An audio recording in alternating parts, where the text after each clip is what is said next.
know where there's some. Right here in the hall clerk. No, Molly, not in there. I have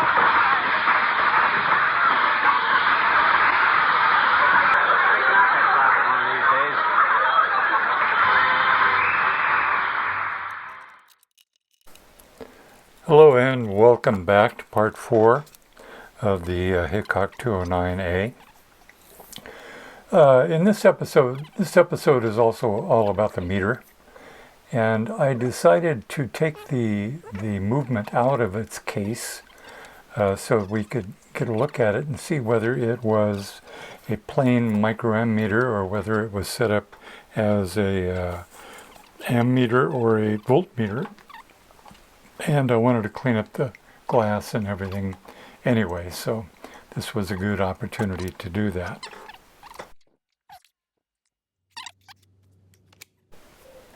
The crudest way to test a meter, just for sheer functionality, is to use a voltometer, an ohmmeter in essence. An ohmmeter passes a small current through whatever you're testing and measuring. And in this case, I tried it out on the analog meter, the D'Arsonval movement that I had on hand. Made sure that the positive lead went to the positive terminal of the meter, and then the negative lead went to the negative lead at the terminal of the meter, rather. And when the meter applied some voltage, sure enough, the meter deflects. It doesn't fully deflect. This doesn't give you any idea of what the range of the meter is, but you do know the meter works because the small voltage that's being applied, or rather the small current that's being applied, is causing the meter to deflect. So we know this small D'Arsonval movement works. When I apply the same test to the Hickok meter, however, the results were somewhat different. Same thing, applying the probes to the correct points on the meter should cause the meter needle to deflect, and you should certainly see some resistance, because all you're going through is a piece of wire through the armature of the meter, unless it has a shunt resistor of some kind, in which case it will read near zero anyway. But this one was wide open, no resistance at all. So what's going on? Well, this meter is configured as a voltmeter. That's a resistor. It's resistive wire wrapped around a form, much like a coil, and I'll talk about that in a second. But that's a resistor, and it's open. It doesn't allow any measurement through from the meter terminal into the meter movement itself. So we'll take that out of the circuit, and we can then test to see if the meter movement, the D'Arsonval movement, works. So what's the story with this resistor? Why is it wire, and why is it wound around a coil form? I called it a dropping resistor. The people who design meters call it something else. They call it a multiplier. And that means that you can multiply the amount of current that you can feed to the meter, as long as this is in series with the positive lead. But there's another reason why they would use, there is a reason why they would use wire, and that is because with resistive wire, and resistive wire, by the way, is an alloy of wire that has so many ohms per measure, so many ohms per feet, so many ohms per meter, so many ohms per whatever. And I believe that in this case, they used that wire so that they could be very precise in the amount of resistance they put in this dropping resistor, this multiplier resistor, to allow them to display currents beyond the native ability of the movement itself to display current. So I think this is wound or a wire resistor because it has to be very precise. The secondary benefit of that, I also think, is that in coil form, it will damp down any noise, any AC noise that comes in from the rest of the circuitry, and it will prevent the meter from jittering as it's taking a measurement. So that's what I think about it. So why do we want to test this? Well, we have a meter movement that we don't know whether it works or not.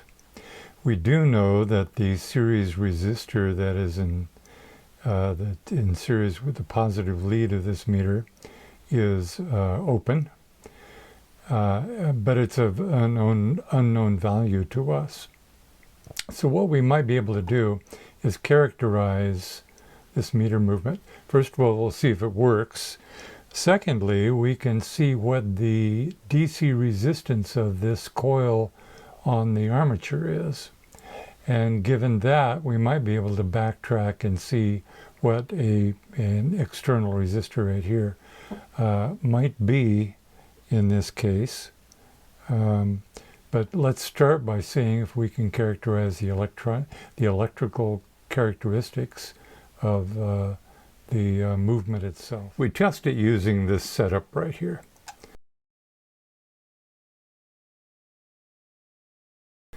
We have a stable 5-volt power supply.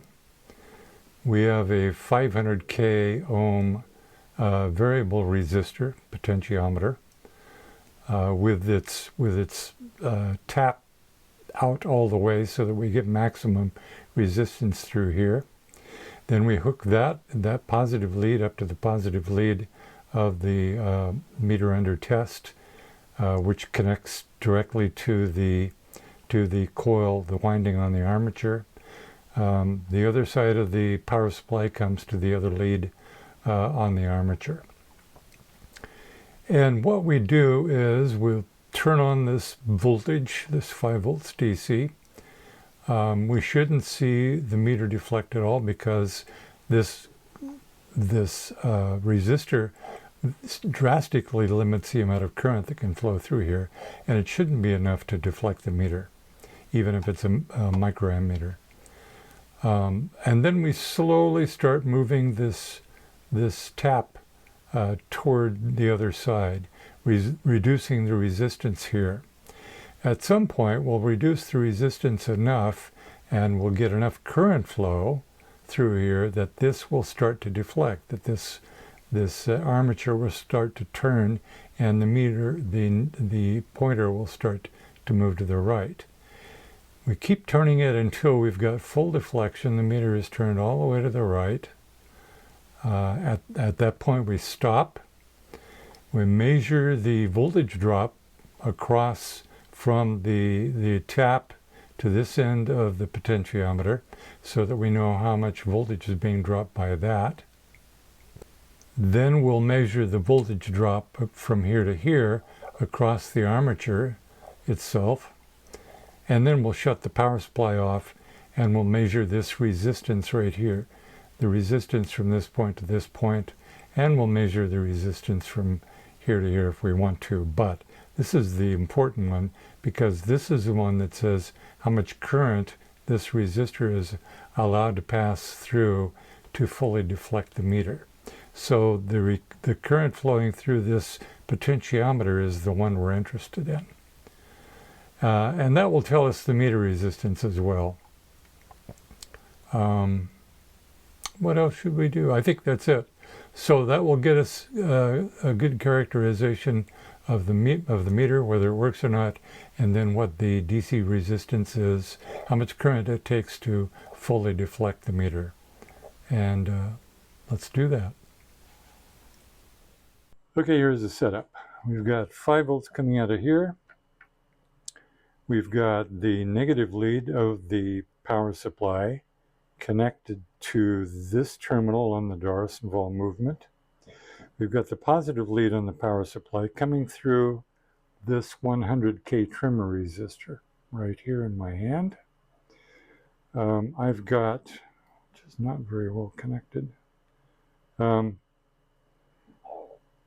I've got this meter measuring the voltage drop across the trimmer, and it's 4.93 volts. So almost all of our 5 volts is being dropped across the trimmer resistor. The remaining voltage is being dropped across the meter, the movement itself, and that's 45 millivolts, as you can see there. Our goal is to measure the amount of current that it takes to move this meter to full deflection to the right, presuming it does move to the right. So the way we'll do that is we'll turn the screw on this trimmer resistor. This voltage across the meter should go up. The voltage, you should see the voltage across the trimmer resistor go down a bit as we turn it, but not a lot.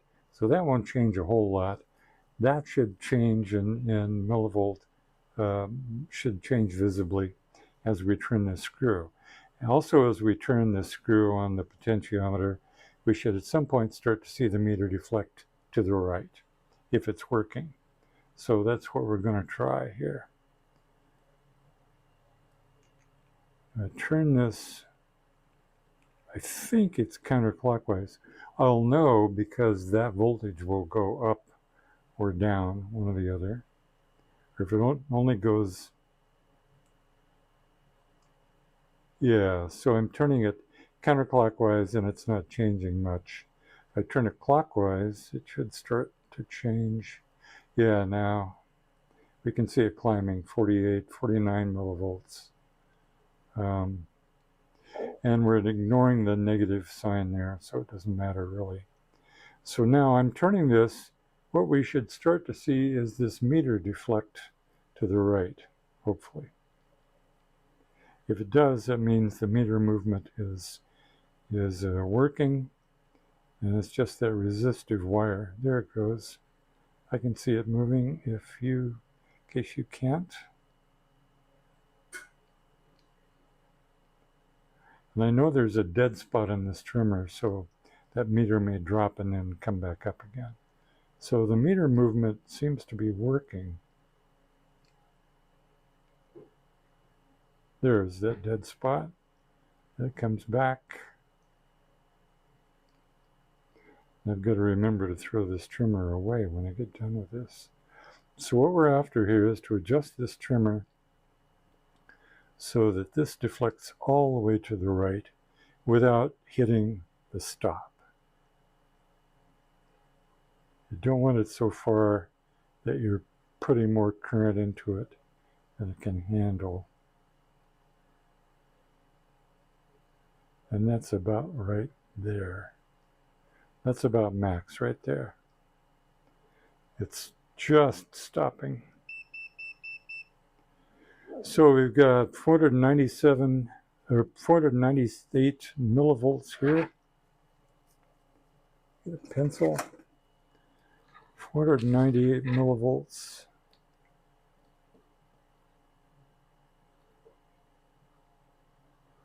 Across the meter. We've got 4.48 volts.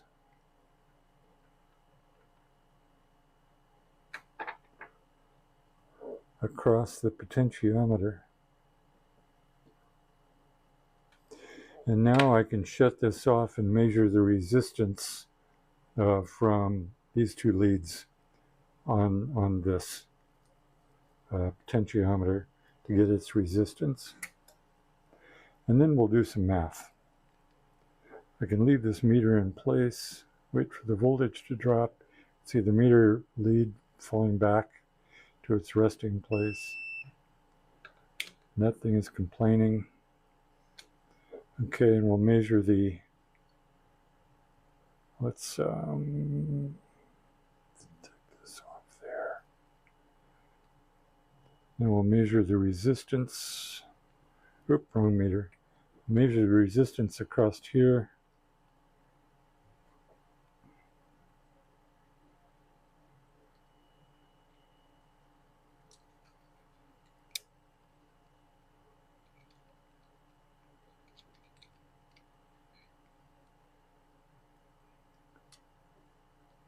and it's 8.36K.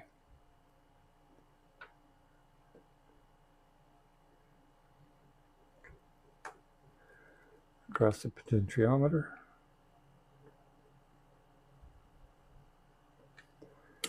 All right, now we can take the numbers we've gathered and figure out what kind of current it takes to fully deflect this meter. The potentiometer voltage that we measured was 4.48. That's voltage across the potentiometer when the meter was fully deflected. And then when we shut the thing down, the system down, we measured the resistance, and that was 8,360 ohms. Therefore, the current flowing through this series circuit is I equals E divided by R, and that's 535.89 microamps will fully deflect this Hickok 209A meter. We can also look at the resistance, the DC resistance of the armature, the winding in the armature. The voltage dropped across the meter itself was 0.498 volts, and given this formula, resistance equals voltage divided by current. That's 0.498 volts divided by this current. Tells us that the meter coil itself, the ammeter or the armature coil, has a DC resistance of 292.3 and some change ohms. So let's take these numbers. The ones that we're particularly interested in are these last two actually, the current and the meter resistance, and see if we can apply or look back at what other information we have and see if we can make any sense of what the coil form wire resistor's value should be. At this point, you might be asking yourself, why doesn't he just measure use an ohm meter and measure the resistance across that coil? And the answer is that it's not it's not as simple as that. This is a coil. When electrons flow through it, it induces a magnetic field which interacts with the magnetic field of the permanent magnet surrounding it. And so just to put an ohm meter on there, an ohm meter will send a certain amount of current, depending on the meter, and the meter coil will deflect a bit, but that's not the actual resistance we want. We want the resistance at full deflection to the right, which is not just simply a DC measurement of the resistance. So you have to measure the DC. You have to calculate the DC resistance at full deflection. Another question that might come up is, why don't we just look at the schematic? Well, here's the schematic, and here's the meter right here, M1. It has a couple of notations on it. One is 500 microfarads. That appears to be 500 microfarads. The other is 2,300 ohms right there. So could one of those numbers help us out with our coil form winding resistor? Perhaps. And in fact, we'll use this later, I think, to confirm whether we're right or not. But it sure doesn't. We know that the DC resistance for the armature itself, and it's not 2,300 ohms. We don't know the resistance for sure of the coil form resistor yet. We'll hopefully be able to calculate that. So this is some help, but not much. It doesn't say this part is this much and this part is that much. So we'll have to try to figure it out using a little bit of math here and to look at the schematic. So our question is, what is the schematic representation of the meter going to be? And at first glance, it looks like, well, it's just whatever is measured across here when it's in the circuit, when it's out of the meter. And that's true, except that part of it is broken, so we can't do that. What we can do is look at all the rest of the contributors to the resistance shown by this meter. If we set this instrument up to read mils, here's negative mils and here's positive mils. This is how you measure milliamps in this meter. This gives us the simplest path from test points into the meter itself. In other words, we can see very clearly what is running, what resistances might be in the way of a signal running through our meter here. And the first one we can see is right here. Well, let's trace this out. First, we've got mils goes up through here because the range switch is set to 3. It'll connect right there and then go up through here and do a little loop around there and go into this side of the meter. The mils negative goes down here, does a little loop through there and comes into this side of the meter. And right here, right across these two points, if you will, right across here are all these resistors in series, and they're very specific numbers. 345 ohms, 69 ohms, 34.5, 6.9, 3.45, and 1.15 ohms. This is a dividing network. This is a way to divide the amount of current coming through into the meter into very specific fractions. These are multiplier resistors, much like the one that's in series with a positive lead here. These are multiplier resistors, except they're in shunt form. They're running right across the two leads of the meter. So this is a ammeter shunt resistor network right here. And what we can do is we can add up all these resistors, and we can take a look inside the meter and add up the ones we know, leaving the one we don't know. And let's look at what that looks like in a schematic. And here's the spreadsheet we had before with some additions. We knew the current flowing through here is 535 microamps. We know that the voltage drop across here is 0.498 volts across these 2 points right here. That gives us the resistance, the DC resistance of this coil of wire at 929 ohms at full deflection. And the at full deflection part is what's important here.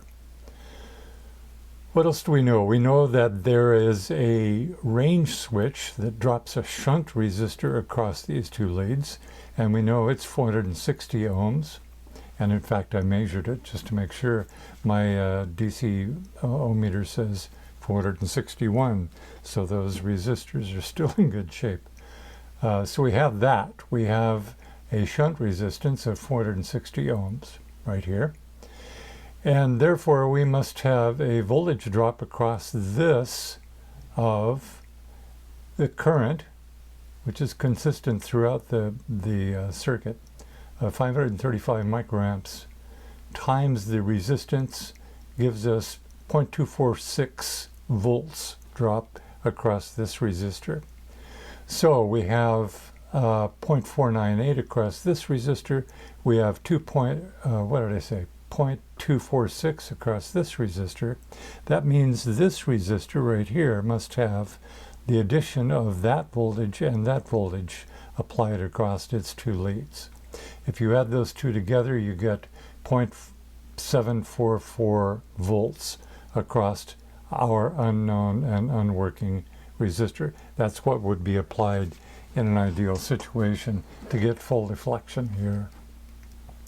Given that we know what that voltage should be, then we can backtrack and figure out what the resistance should be. And the resistance is the voltage divided by the current, going back to our ever important current rating.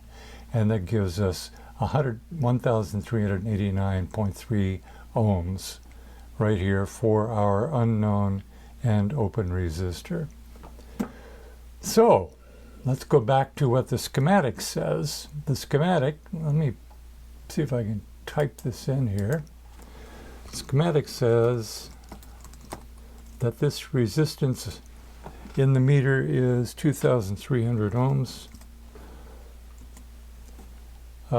If we add our resistance right here, our 1,300 calculated resistance of 1,389, and we add our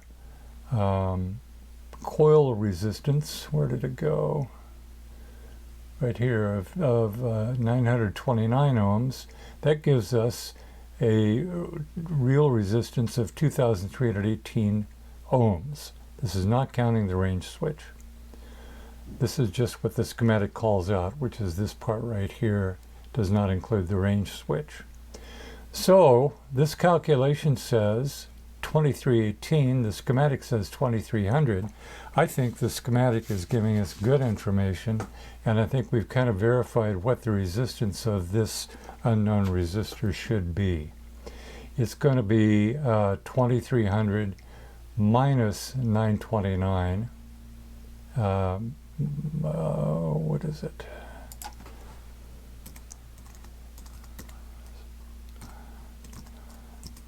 It's going to be 1371, 1371 ohms.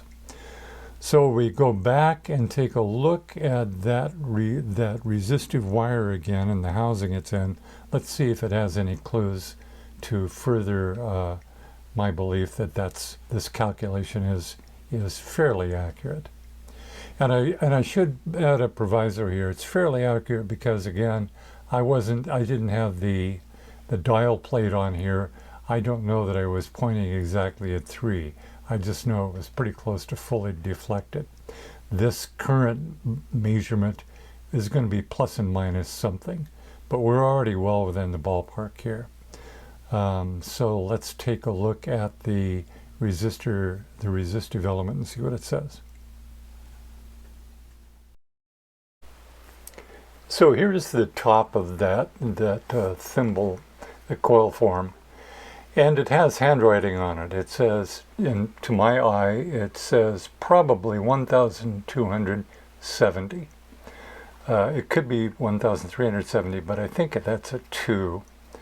And I think that when they created this resistor, they noted the resistance on the top of it. Much to my satisfaction. So they say it's 1,270 ohms. I said it was, what, 1,300 and some, and I gave myself a fudge factor of plus or minus. I think the 1,270 ohms is probably the real number.